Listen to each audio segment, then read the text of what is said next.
Diabetes থকা লোকসকলে আম খালে চুগাৰ লেভেল বাঢ়ি যায় নে কমি যায়? কাৰণ আপোনাৰ বাৰু ডায়াবেটিছ আছে নেকি বা আপোনাৰ ঘৰৰ কাৰোবাৰ ডায়াবেটিছ আছে নেকি? ডায়াবেটিছ হ'লে আপোনালোকে চিন্তা কৰে আম খাম নে নাখাম। যিহেতু বৰ্তমান হৈছে আম খোৱাৰ সময়, এনেকুৱা আম খোৱাৰ সময়ত ডায়াবেটিছ থকা লোকসকলে আম খালে ভাল নে বেয়া বা কিমান খাব লাগিব এই ক্ষেত্ৰত আমাৰ যথেষ্ট সন্দেহ থাকে। তেনেহ'লে বন্ধুসকল, আজি আমি এটা প্ৰমাণ কৰি চাম ঘৰতে যে ডায়াবেটিছ থকা লোকসকলে আম খালে চুগাৰ লেভেল বাঢ়ি যায় নে কমি যায়। মই এইখিনিতে এটা কথা কৈ ল'ব বিচাৰোঁ, মই কোনো চিকিৎসক নহয় বা মই কোনো ডায়াবেটিছৰ সম্পৰ্কে অধ্যয়ন কৰা নাই, মই আমৰ সম্পৰ্কেও অধ্যয়ন কৰা নাই।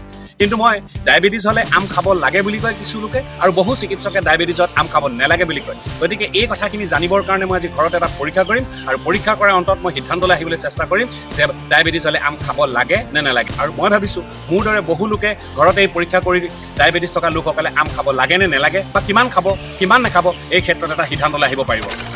আম খোৱাৰ আগত মই এবাৰ পৰীক্ষা কৰিম আৰু আম খোৱাৰ পাছত মই এবাৰ পৰীক্ষা কৰিম মোৰ ডায়েবেটিছ লেভেলটো কিমান থাকে। গতিকে তাৰ পাছত মই চিন্তা কৰিম আম খাম নে নাখাম। গতিকে মই এইটো দেখিছে এটা ডায়েবেটিছ পৰীক্ষা কৰা এটা কিট, মই আজি এইটো কিনি আনিছোঁ। মই এইটো বৰ্তমান আপোনালোকৰ আগত আনবক্সিং কৰিম আপোনালোকৰ সন্মুখত।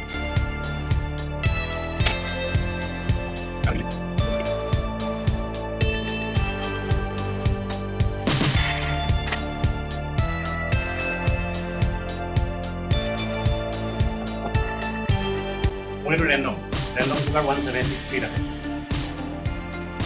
খোৱাৰ আগত মোৰ 173 দেখাইছে, আৰু খোৱাৰ পিছত মোৰ চুগাৰ লেভেল কিমান আহে মই এবাৰ আকৌ পুনৰ টেষ্ট কৰি চাম।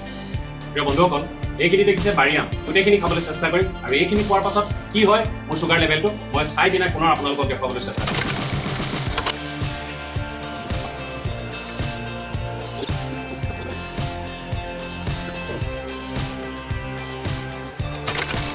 আম কথা হৈ গ'ল, এতিয়া মই আমখিনি খাবলৈ চেষ্টা কৰোঁ আপোনালোকৰ সন্মুখত।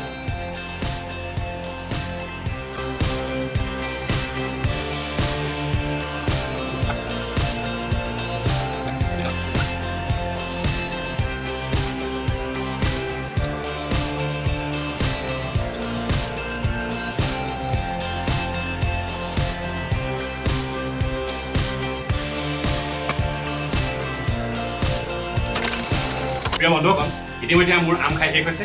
খাই প্ৰায় 45 মিনিটমান সময় হৈছে। এতিয়া 45 মিনিটৰ পিছত মই পুনৰ এটা নিজৰ ব্লাডৰ টেষ্ট কৰি চাম। তাৰ পাছত গম পাম আম খোৱাৰ পাছত মোৰ ব্লাড লেভেলটো আগতকৈ বাঢ়িল নে কমিল। আহক তেনেহ'লে মই পুনৰ এবাৰ টেষ্ট কৰি চাওঁ। এয়া 0 হৈ আছে।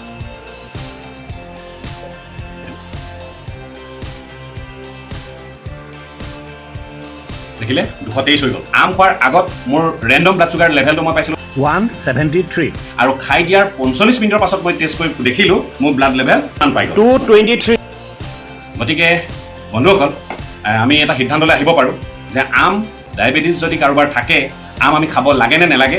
এই ভিডিঅ'টোৰ মাধ্যমে আমি এটা সিদ্ধান্তলৈ আহিব পাৰোঁ। ডায়েবেটিছ যদি কাৰোবাৰ থাকে তেনেহ'লে নিশ্চয় ডাক্তৰৰ পৰামৰ্শ ল'ব লাগে, আৰু পৰামৰ্শ লৈ এজন মানুহে কিমান আম খাব লাগিব বা নালাগে এই বিষয়ে ডাক্তৰৰ পৰামৰ্শ গ্ৰহণ কৰিহে আম খোৱা উচিত বুলি মই অনুভৱ কৰিছোঁ। আৰু ভাবিছোঁ মোৰ এই ভিডিঅ'টোৰ দ্বাৰা আপোনালোকো যদি নিশ্চয় সজাগ হ'ব, সচেতন হ'ব, যাৰ ফলত সকলো সুস্থ হৈ থাকিব। শেষত সকলোকে ধন্যবাদ জ্ঞাপন কৰিছোঁ, যিমান পাৰে আপোনালোকে মোৰ এই ভিডিঅ'টো চাই মোক উৎসাহিত কৰাৰ বাবে। ধন্যবাদ সকলোকে।